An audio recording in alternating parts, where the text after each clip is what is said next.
Caros amigos, telespectadores, estamos aqui para falar num dia frígido, nós estamos aqui para falar de economia e especialmente de economia regional, que é um assunto que atinge a todos nós queremos ver por que esses desníveis regionais, que são uma das 3 principais políticas públicas, por que essa redução dos desníveis nós não conseguimos fazer? Nós continuamos, Rio de Janeiro e Espírito Santo há um tremendo desnível. Se você confere os dados de Minas Gerais com o Nordeste, ou você confere Tocantins com o Amazonas, ou então você confere a Serra Catarinense e o Vale do Itajaí, ou o Oeste Catarinense. Por que essa questão continua afligindo a todos nós? Quando alguém viaja para outras regiões fora aqui da Serra Catarinense, é muito normal essa pessoa se admirar do dinamismo econômico dessas regiões. Então, eu gostaria de abordar esse assunto e lembrar também que nós criamos aqui, ou foi criado aqui alguns anos atrás, por iniciativa do governo estadual, do governador falecido Luiz Henrique, as secretarias de desenvolvimento regional. E essa questão do desenvolvimento regional, dessa, digamos, compensação de desenvolvimento aqui no estado de Santa Catarina, é um dos assuntos que nós queremos abordar com o nosso convidado, o senhor Ademar Bona Sartor, que é médico veterinário, é prefeito de Rio Rufino e é presidente da Amures, uma entidade importante com sede em Lages e que congrega 18 municípios. Prefeito, eu gostaria de lhe perguntar inicialmente o seguinte: essa deslitoralização, ou a criação das SDRs, ou até mesmo as políticas estaduais, o senhor acha que está, digamos, compensando a diferença que existe entre a Serra e o Vale do Itajaí ou o Oeste Catarinense? Bom dia aos telespectadores. Para mim é um prazer desse convite do nosso professor aqui de economia para nós tratar de um assunto com bastante relevância. No sentido dessa descentralização que o nosso ex-governador Luiz Henrique, na época, idealizou, teve um sucesso e até hoje continua fazendo acontecer aquilo que ele imaginava na época. Hoje, o nosso governo Colombo, ele transformou as secretarias em agência de desenvolvimento regional. É mais um passo para que isso atinja melhor seus objetivos. Então, eu acredito que através dessa descentralização, vindo a administração para o interior do estado, facilitou várias obras e vários desenvolvimentos ou a necessidade que os municípios precisavam para poder se desenvolver. Entendo. E tem municípios pequenos que conseguiu aí em 2, 3 anos aplicar mais de 3 milhões de reais para ter uma qualidade de vida melhor para o povo do seu município. Eu acredito que se não fosse essa descentralização, as oportunidades seriam menores. É verdade, eu também tenho a impressão que há um efeito positivo, sem dúvida, mas a questão, prefeito, é que essa distância que existe atualmente entre alguns municípios, digamos, bastante dinâmicos, essa distância, a gente poderia comparar, digamos, como sempre a gente fala de um município rico, né, como Jaraguá, por exemplo, né? O Jaraguá, que é uma praça industrializada, com a cidade de Lages, por exemplo, né? Ou São Joaquim, ou a nossa extensa região do interior, o que a gente vê é que há progresso efetivamente, mas a velocidade do progresso é completamente diferente. Essa velocidade, o senhor vê uma maneira de compensar essa velocidade. Eu não estou falando de reduzir a velocidade de uma cidade rica. Não se trata disso. Se trata, talvez, de aumentar a velocidade do crescimento das regiões mais pobres. Existe alguma maneira que o senhor percebe que possa ser feito? Existe a parceria pública e privada. Não tem outra maneira PPPs, se não for. as PPPs. Então, eu acredito que através de umas parcerias com o governo do Estado, o governo federal, juntamente com as privadas, nós vamos ter um desenvolvimento mais qualitativo. Vai ser mais bem distribuído o desenvolvimento das regiões. Mas em quais áreas poderiam ser feitas essas PPPs? Existe em cada região existem as suas culturas, ter os seus tópicos para poder você ir buscar aquele desenvolvimento. Vamos colocar a região na região do litoral, que foi, vamos fazer Jaraguá do Sul, como o senhor falou há pouco. Lá se baseou na parte dos tecidos. Então lá desenvolveu bem as confecções e aquilo foi para frente. Uma grande indústria de transformadores, de motores, da WEG.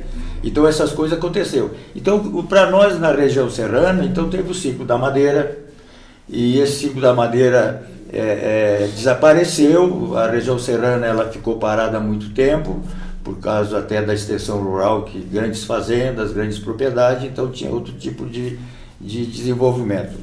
E hoje ela está vindo para o nosso lado, com o desenvolvimento aí do turismo.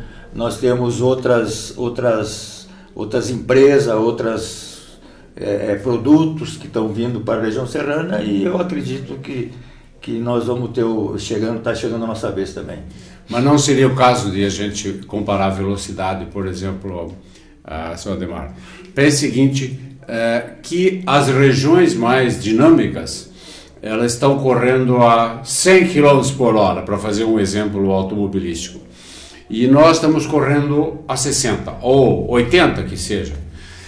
O que significa que o fosso que separa essas duas regiões vai continuar aumentando. É claro que nós vamos continuar progredindo, mas o fosso, essa separação, vai continuar aumentando. A questão é, haveria alguma alternativa para mudar isso aí? Tem que ter. Eu digo o seguinte, que até esses dias em Florianópolis, falando lá com os deputados, que tem que existir diferenciação dos desiguais, porque tudo quanto é coisa tem o desigual. Então nós estamos numa região com a desigualdade de as outras regiões do estado de Santa Catarina, que são a região mais pobre. Então nós precisávamos ter uma lei diferenciada, nós teríamos que ter um retorno de ICMS diferenciado desses municípios um pouco mais desenvolvidos ou mais desenvolvidos.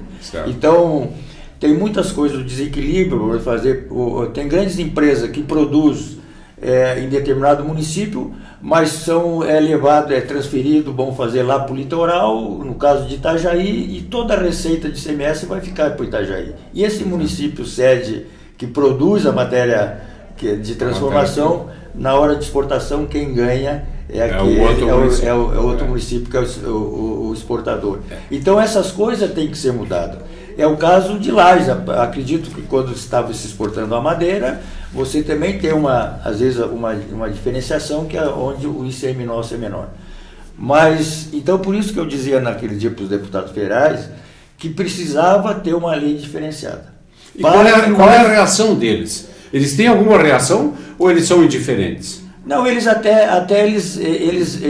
pegaram um gancho, que teve lá um deputado federal que ele disse, olha, por isso que não deve se fazer creche igual para todo mundo, que cada município tem que ter uma creche particular, porque saiu um pacote de Brasília para fazer uma creche em Rio Rufino igual a de Bom Jardim, igual a de Lages, igual não sei da... Então teria que ter as desigualdades. Eu entendo. Então isso teria também o próprio imposto. Por que não poderia vir um pouco mais para a região serrana para ser desenvolvido com mais recursos? A mesma lógica, que eu acho que o senhor está falando, é a mesma lógica o governo federal aplicou em relação ao Nordeste. É claro que foi uma decisão de muito longo prazo, né? Que começou com a questão dos incentivos fiscais e algumas outras políticas posteriores, né? E esses incentivos continuam e assim por diante. Então, o que a gente poderia discutir se o Nordeste não tivesse esse tratamento diferenciado, como ele seria? Provavelmente ele estaria num atraso muito maior, o senhor não acha, prefeito? Muito maior. Muito maior. Então, eu acho que essa diferenciação que nós teríamos que fazer acontecer em Santa Catarina ou na região serrana. E por que não acontece, prefeito? O governo do Estado... A Assembleia não se interessa ou o governo não se interessa? O governo do Estado, o nosso Raimundo Colombo, ele lançou um programa para o desenvolvimento dessas regiões mais deficitárias de Santa Catarina. Então, o Planalto Serrano é uma região, tem outros ali no meio oeste também que vai ter, eles vão ter um tratamento diferenciado nos setores que mais nós necessitamos. Então, o governo do Estado lançou esse projeto que eu acredito que vai vir para nos ajudar. E daí contar um fato que eu até numa reunião com o pessoal do governo do Estado, Rio Rufino fez com uma parceria, montamos lá um edifício industrial, onde hoje, juntamente com o poder privado, nós estamos com mais de 60 pessoas jovens trabalhando nessa confecção. Mas é uma parceria Estado, município e a empresa privada. Entendo. Então essas coisas que nós devemos, às vezes, o governo do Estado levar para esses municípios para poder desenvolver. Lages cresce, por que não pode crescer com a velocidade os pequenos municípios em torno dela? Então essas coisas é que o governo também tem que ver, não pode pensar só vamos fazer na metrópole Lages, claro, e os municípios em torno. Então essas oportunidades é que elas têm que buscar. Perfeito. E municípios, para nós poder dizer mais alguma coisa no sentido que nós não temos a capacidade humana nesses pequenos municípios para poder pagar bem a um engenheiro ou alguém para ele saber o que é que realmente necessita esse município. Entendo. Mas quem tem que levar isso seria o Estado. E é onde existe essa dificuldade de a gente não ter um canal maior para você poder chegar ao Estado e dizer, ó, nós vamos levar para o município num porte de 2.000, 3.000 habitantes que tem deficiência nisso, vamos construir alguma coisa lá para eles poderem ocupar a mão de obra e desenvolver. Então acho que isso seria o grande passo para o nosso realmente daí começar a não andar, começar a crescer. Como acontece, vamos fazer nos grandes países, no Canadá, eles alocam as empresas aonde necessita. Entendo. E não no entorno, no corredor da 101. Como foi feito em São Paulo, por exemplo. Todo mundo se concentrou ali, né? E agora tem um grave problema. Então tem coisas que hoje a nossa distância, vamos fazer da região serrana para até no Porto de Itajaí ou Porto ali em Imbituba, ela não é mais distância, porque existe o asfalto, existe as estradas. Então, produzindo aqui ou produzindo no litoral, é quase o mesmo valor. Então, por isso que precisaria subir a serra. É verdade. O senhor me lembrou, prefeito, uma questão interessante. Nessa discussão toda de fazer uma ligação com o Porto, uma ligação nova, etc., falou-se de uma ligação ferroviária que atravessaria a serra, viria lá digamos, da região do Chapecó, e pela ferrovia do Frango, né, chegaria a Lages com um novo entroncamento ferroviário e desceria pelo interior, passando por Anitápolis e chegando em Imbituba, que parece uma ideia muito interessante, porque ajudaria a desenvolver essa parte, digamos, central e interior do estado. Por alguma razão, que eu imagino talvez seja simplesmente política, a ideia foi abandonada digamos assim, com um certo objetivo de transferir, na verdade, a ideia para a região de Blumenau. Quer dizer, não passando pelo interior, mas passando por Blumenau. O que o senhor acha? O senhor já ouviu falar dessa ideia da ferrovia passando aqui pelo interior e um novo entroncamento aqui em Lages, etc, etc? No meu entender, a política é mais forte do que às vezes a necessidade do povo. Às vezes se a política é transformadora para melhorar a qualidade de vida das pessoas, às vezes ela a gente sente que ela às vezes atrapalha muito mais do que ela favorece em determinado sentido. Entendo. Porque o que aconteceu, como aqui para cima não existe tantos eleitores, eles foram agradar onde existe uma massa de eleitores maiores. Então, se continuar dessa maneira, nunca vamos chegar numa distribuição do desenvolvimento econômico aonde realmente necessita. Então, eu acho que pendeu agora o lado político, da força política. Porque nós aqui na região serrana temos 2 deputados aí que a gente elegeu. E lá para baixo tem 10, 12, 13, 14, quase todos os deputados federais também são daquela região. Então não tem como a gente competir com a força política. O senhor está dizendo que a decisão fica com eles? Fica com eles, isso não tem nem dúvida. Então, essa é que eu imagino e o foco maior do nosso problema está no lado político. A gente, nos últimos anos, não tivemos uma representação política em volume para poder, às vezes, bater de frente com os outros nas outras regiões, né? Esse projeto que eu mencionei agora há pouco, ele foi discutido bastante. E que eu soube, a Fundação CERT, lá de Blumenau, foi paga para fazer um projeto que foi abandonado. O que eu achei uma coisa lastimável, né, porque a discussão não foi muito longe, me parece, né? Ou o projeto seria inviável tecnicamente, o que não me parece, ou seria muito caro, talvez, mas a própria execução do projeto traria desenvolvimento para a região. Tem nem dúvida. Sem dúvida, né? Nós temos aí outro que poderia desenvolver bem a região, que é a rodovia ser de Rio Rufino a Urubici, que daí desceria no Corvo Branco. Muitas mercadorias, mesmo que forem pela rodovia, os caminhões desceriam para ir no porto de Imbituba, por aqui nessa região. Mas o que faltaria nesse caso, prefeito? O que falta, dizem que é financeiro, mas acredito que mais alguma força política. O nosso governador, nós já temos o projeto elaborado, custou, já está tudo pronto o projeto, e é uma obra de uns 110 milhões de reais. Mas isso, se analisar, é pouco dinheiro para o que ela traria para a nossa região. Exatamente. Porque o desenvolvimento na beira do asfalto é muito maior do que na beira de uma estrada de chão batido. Então nós temos que pensar também nesse lado. Se não dá com a ferrovia, mas poderia ser através dessa construção dessa rodovia, que hoje falta Rio Rufino a Urubici, porque o governo do estado já está fazendo a parte do Corvo Branco para sair no litoral. Então está faltando. Seria onde?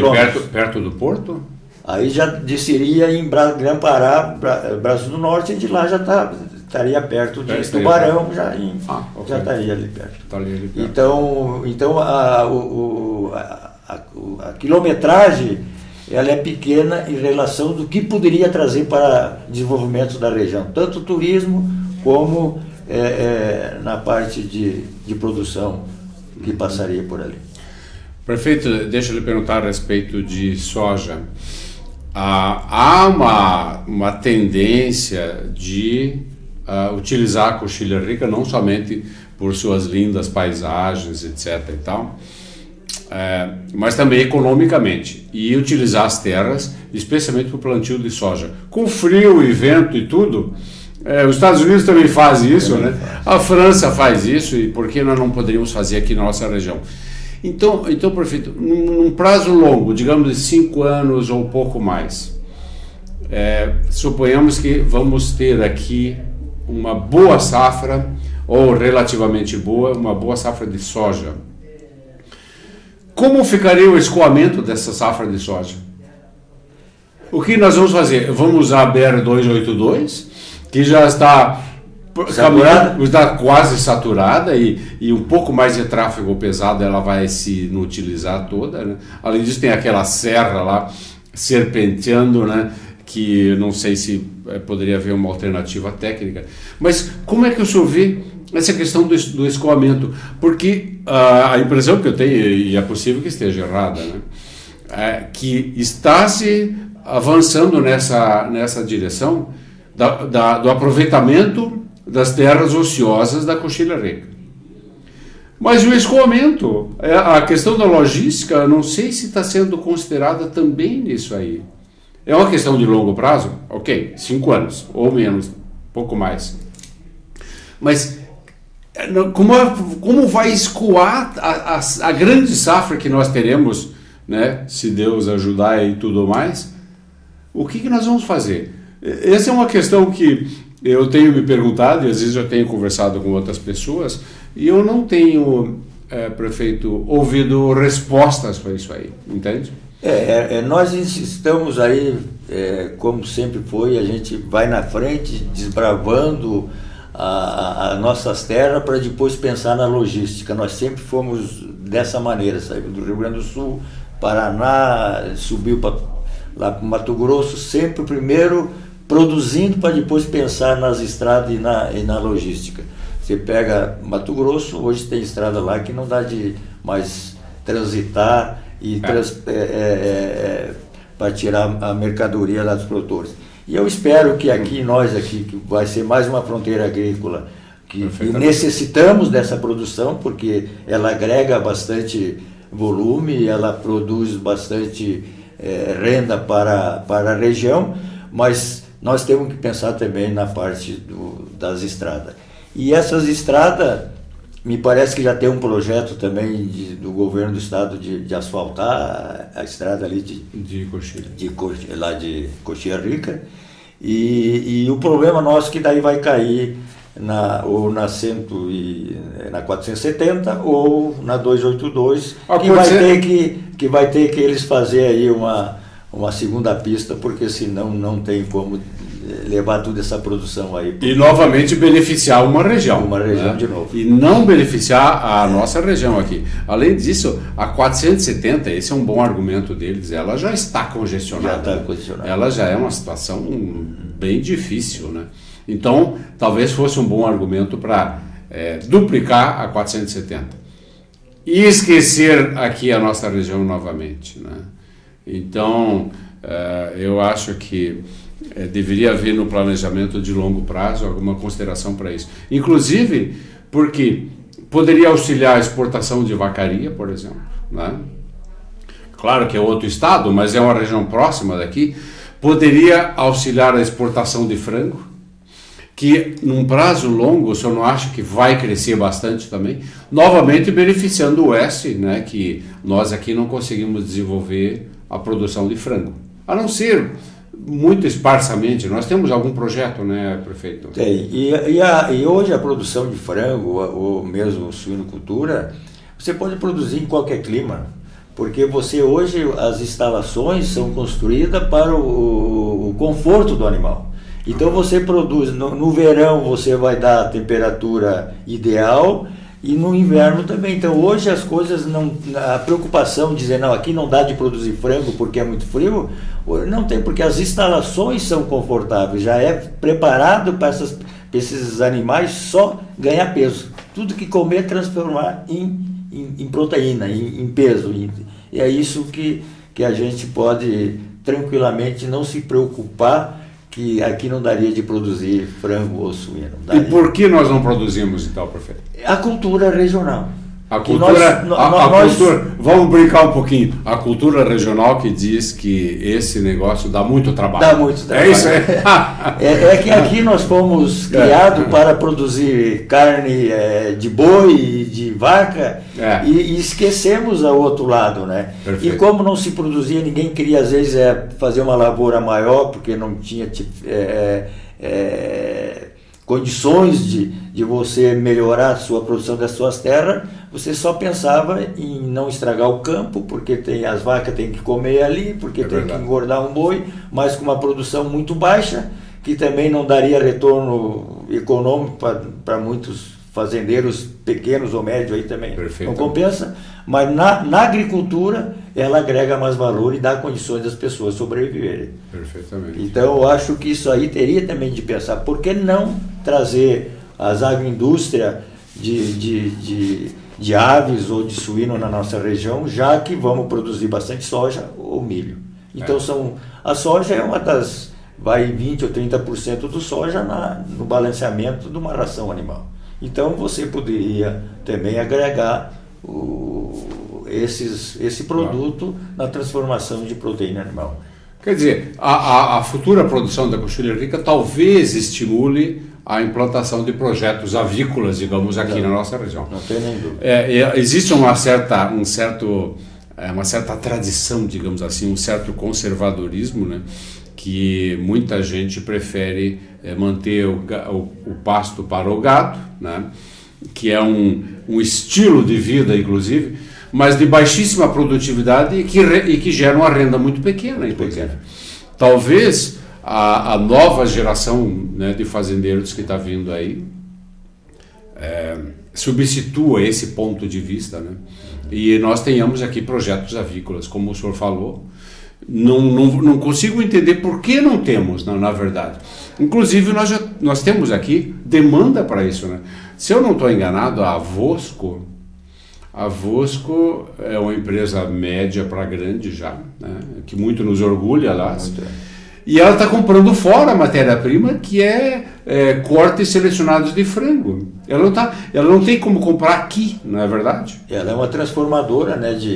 Ela compra as aves, os frangos abatidos, os cortes, e daí industrializa aqui, especial para exportação, né? Mas ela compra longe, essa é a questão, né? Se ela pudesse comprar aqui na cidade, e mesmo na região, poderia, né? Como é uma região que produz animais bovinos de alta qualidade, poderia ser, já com a produção agrícola que tem, e fazer uma consorciação, você também fazer grandes engordas de bovino, onde você vai também agregar mais valor, render mais imposto, mais ICMS, e de repente nós também estamos numa região que podemos ser autossuficientes na nossa produção de carne, porque nós importamos carne também, porque a nossa produção ela é menor do que o consumo, porque o nosso boi vai para fora. Nós não temos um abatedouro grande aqui. Nós comemos o que? Carne de Goiás, então? Não, é que vai para o litoral,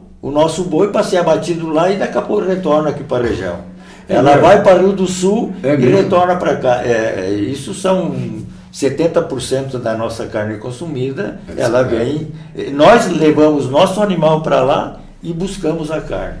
Então, às vezes, tem as coisas que teria de se pensar também nesse tipo de algum investidor também colocar um grande frigorífico de bovino aqui, carnes nobres, porque nós temos os melhores raças bovinas. Charolais e Hereford, os Red Angus. Então, a gente tem qualidade de animais. O que faltaria é você transformar ela mesma aqui, não levar para o do Sul, ou levar para outros municípios aí para ser abatido e depois retornar. Essa questão, o senhor me deu um percentual que eu não conhecia, 70%, é um percentual muito, muito alto, né? O senhor me lembra aquela história do pessoal, isso há muito tempo, que cortava pinheiros e mandava para Blumenau ou aquela região lá para industrializar. Ou seja, a geração de renda local fica muito reduzida, né? Porque, na verdade, o valor agregado está lá embaixo. Está lá embaixo. Caso, né? Perfeito, Odemar. Deixa eu lhe perguntar o seguinte. Nesse ambiente todo, nessa situação aqui da Amures, o que a sua administração, o que a própria Amures pode fazer? O que ela pode contribuir, digamos assim? Ela pode mudar um sentimento que eu acho que está crescendo, que é Lages se industrializando e as cidades, digamos, periféricas estão basicamente a mesma. Continuam madeira e gado, né? Essa sensação de que está se criando uma ilha aqui, a Amures pode fazer algo em relação a isso? A Amures tem trabalhado nesse sentido. A Amures, ela tem nós temos um corpo técnico ali de engenheiros e pessoas qualificadas para fazer um diagnóstico até do que a gente necessita na região. Agora nós estamos trabalhando, vai sair um projeto aí do turismo. Então agora nós temos focado principalmente esse município que é onde o turismo ela é bem representado, tem uma representação grande. Nós estamos fazendo um projeto, vamos entregar agora aqui dos lagos, aí, que mais de 800 mil reais o governo federal está liberando ali para a região dos lagos, para fazer ali os pier, onde as pessoas vão poder fazer um turismo. Então o projeto quem fez foi a Amures, e através do nosso consórcio Cisama. Então a Amures tem feito muitas coisas para o desenvolvimento desses municípios, principalmente menores. Então ele tem dado um suporte técnico e mostrando que existe alternativa para os prefeitos ir buscar aqueles recursos para ser aplicado nos municípios, no seu município. Entendo. Então a Amures hoje, ela e sempre foi uma associação dos prefeitos aí, e que tem barateado a própria determinados projetos para você buscar os recursos. Existe, o tempo está passando muito rápido, deixa eu lhe fazer uma última pergunta, prefeito. O número de municípios dependentes que nós tínhamos ou continuamos a ter, isto é, municípios que praticamente não têm arrecadação, porque não tem indústria, e tem uma atividade econômica muito pequena, reduzida. O número desses municípios, que depende de transferências do Estado, ele aumentou ou reduziu, digamos, de 5 anos ou 10 anos para cá? Todos os municípios da região serrana teve um crescimento. Teve um crescimento no sentido de incentivar as pessoas a tirar nota. O produtor rural ia lá tirar uma nota do que ele vendeu, porque antes não tirava, não se preocupava com essa nota, tirar porque eu vou pagar imposto.